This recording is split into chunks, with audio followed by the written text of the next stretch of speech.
A primeira sensação de tempo do homem veio com os movimentos da Terra. O céu e a noite foram medidos e ordenados para entender o ritmo e a dinâmica da natureza.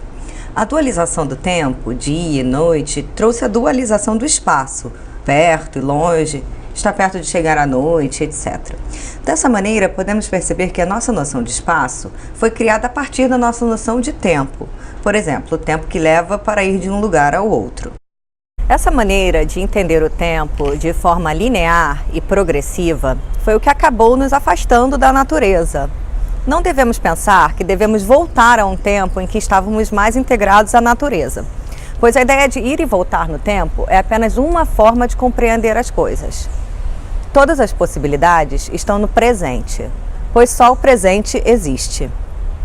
A física quântica mostrou que estamos rodeados de universos paralelos. Podemos escolher qualquer um deles para viver. Essa forma de percepção é muito libertadora e vem sendo desenvolvida há muito tempo pelos budistas. Só agora que a ciência atingiu o mesmo entendimento. Os conhecimentos estão convergindo. Os budistas já diziam: a realidade, Maya, é uma ilusão. Ao olharmos para ela, vemos apenas uma parte, mas na verdade a realidade é o todo, a força original que está sempre presente. Ao nos conectarmos a essa força, teremos o poder em nossas mãos. Mas não é geralmente assim que acontece. O tempo foi levado a um plano abstrato, destacado, racional, que não corresponde aos movimentos naturais da Terra. Ao deixar de lado a espiritualidade que encontrava na natureza, que o enchia e estabilizava, o homem passou a desenvolver sua própria individualidade e subjetividade e gerou sua própria espiritualidade com a noção de alma. Mas será que essa espiritualidade individual é o suficiente para nos fazer nos sentir plenos? Sem a integração com a natureza, nos sentimos vazios, sozinhos no mundo. Crenças religiosas são formas de nos prender a um sentimento espiritual que nos enche. A fé é uma ferramenta que nos move e nos dá força, mas é um pensamento voltado para o exterior. Temos que buscar a força dentro de nós para salvar a natureza. Devemos parar de exteriorizar e criar pensamentos abstratos que só nos afastam do mundo natural. Devemos buscar a força da fé na própria natureza, da qual somos parte. Como os índios, Pachamama, a Mãe Natureza, realmente nos acolhe e nos alimenta. Não é algo que existe em nossa mente, mas podemos tocá-la e sentir sua força ao nosso redor. Ao nos conectarmos com a natureza, podemos sentir sua força espiritual e nos sentir plenos. Temos a necessidade de nos concentrar em um pensamento, como a fé na religião ou um conceito na arte, para torná-las ativas em nossa realidade. Utilizamos esses entendimentos para canalizar a nossa energia. Perceber isso é o que nos leva à emancipação. Ao saber que não precisamos acreditar no que é imposto, podemos escolher no que acreditar e tornar aquilo real para nós. E isso nos dá o poder de mudar o mundo. A arte abstrata, como a vida, também funciona dessa maneira. Ao estar diante de formas que aparentemente não nos dizem nada, estamos livres para dar a elas nossos próprios conceitos. É uma arte aberta, para ser interpretada de acordo com a experiência de cada indivíduo. Os quadros de Rothko são um ótimo exemplo. São formas abstratas que canalizam nossa percepção para dentro de nós mesmos. Ao gerar um sentido, um sentimento forte, essas formas podem nos levar a uma transformação, uma transcendência dos conceitos pré-fixados. No efeito quase meditativo que a contemplação de seus quadros provoca, podemos atingir a iluminação e entender, através do autoconhecimento provocado pela interpretação pessoal de seus quadros, que podemos dar a eles o sentido que escolhemos acreditar. E vemos que no mundo também é assim.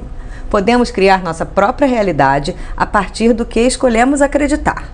Na verdade, tudo é Maya, ilusão no budismo. Tudo que criamos são projeções do nosso ego. Projetamos ideias para direcionar nossa força de vontade e assim traçamos o nosso caminho. Nenhum despertar da consciência ocorre sem projeção. temos a necessidade de projetar nossos sentimentos para torná-los reais. Por isso, as formas que criamos para carregar os conteúdos que geramos são tão importantes. São as bases para construir o mundo como entendemos, representações que criamos para agir e construir o mundo. Ao agir baseado em representações, em nossas crenças e em seus sentidos, estaremos mudando o mundo físico também. Por isso, devemos abrir para novos conceitos, novas ideias, e assim poderemos transformar a nossa realidade. A física quântica veio para confirmar que as coisas mudam de acordo com como as vemos. A maneira que vemos depende da maneira que pensamos. Então, ao mudar nossas ideias, estaremos mudando a lente que usamos para ver as coisas, e assim podemos mudar o próprio mundo. Para sair do padrão da razão, precisamos sair do nosso ego e nos voltar para a natureza, onde não há dualismo, tudo está integrado. Forças opostas como masculino e feminino são parte de uma coisa só. O budismo diz: você é o todo está em você.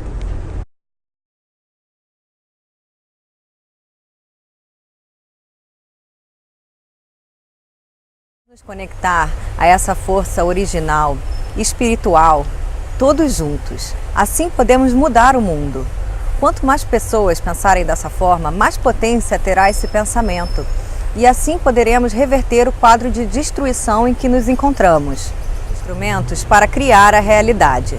Por isso devemos mudá-la.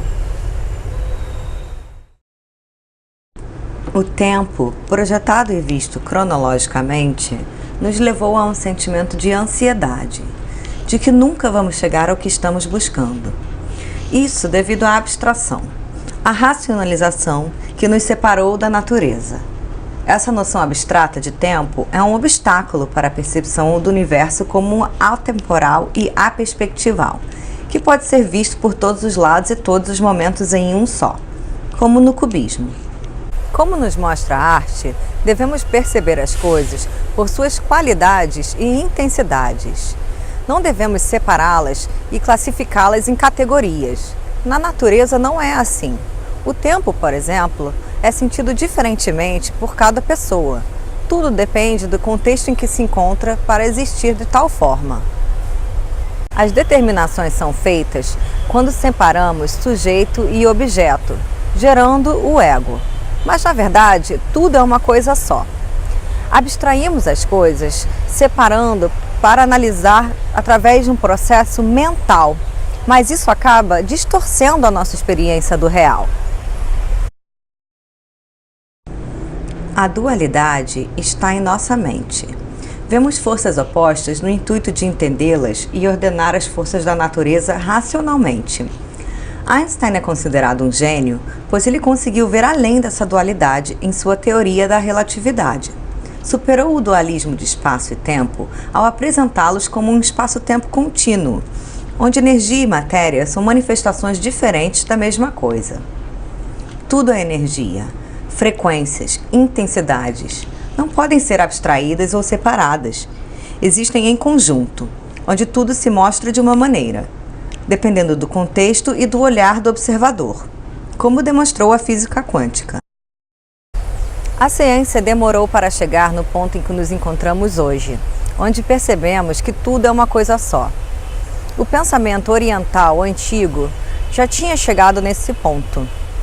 Mas hoje todos os pensamentos ocidentais estão convergindo e voltando a essa mentalidade original. A biologia também foi marcada pelo despertar desta mentalidade. A ideia de a teia da vida vê a Terra como um sistema interligado. A psicologia também foi marcada.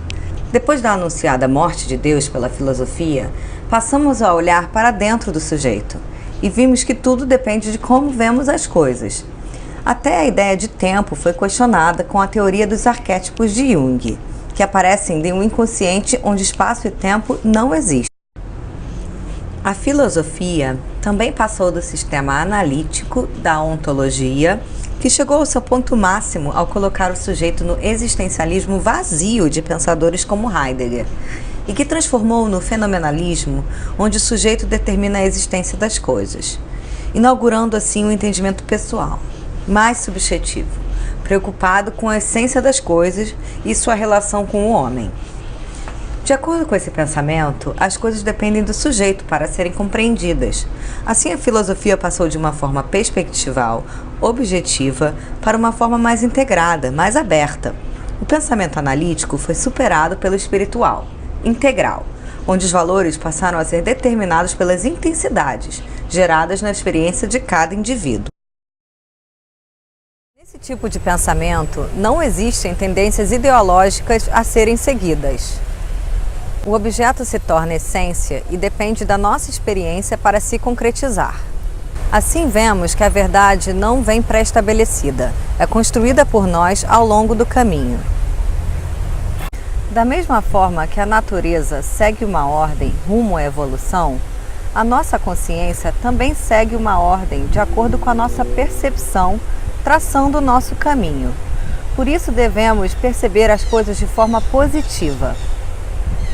A ideia de tempo como qualidade nos faz perceber o aqui e agora.